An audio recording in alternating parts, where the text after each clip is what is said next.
Kasalanan nito ang mga palpak na 5,500 flood control project ni Bongbong Marcos. Pinagyabang niya na natapos na, wala pala. From Ilocos Norte up to all over the country, walang flood control. Puro pinabayaan niya ang grabe corruption dinamay lahat, halos lahat. Ako allocable hindi lang sa congressman. Nabigyan din si special assistant ni President, si Dagdameo. May allocables din. Saka si Executive Secretary, 8 billion ang allocables nila. So binigyan niya lahat para hindi siya mabintangan, para walang umangal. He tolerated grabe corruption para makapagnakaw lang na walang sita sa kanya. Yun ang tunay na nangyayari, mga kababayan. So, magising po tayo at hindi na po tama itong ginagawa nila.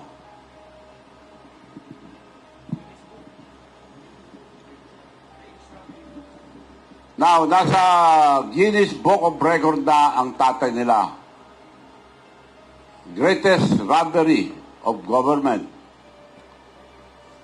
At akala ko nagpatulong sa akin na tumakbong presidente, vice president lang gusto.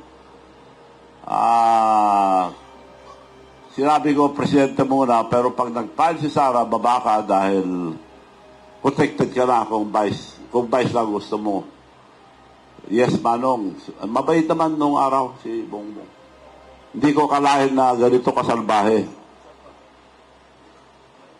So, tuloy natin yung yung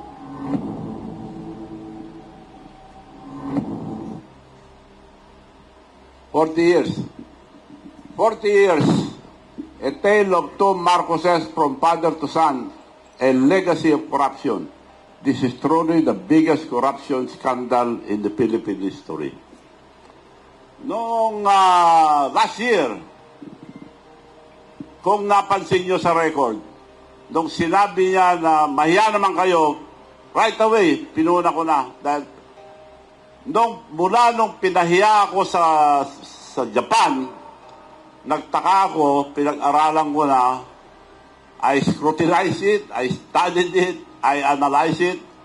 Kaya pala, ininsulto na ako sa Japan dahil may gagawin silang masama. So, pinag-aralan ko rin siya mula nung binastos ako sa Japan. Kaya napag-alaman ko na to.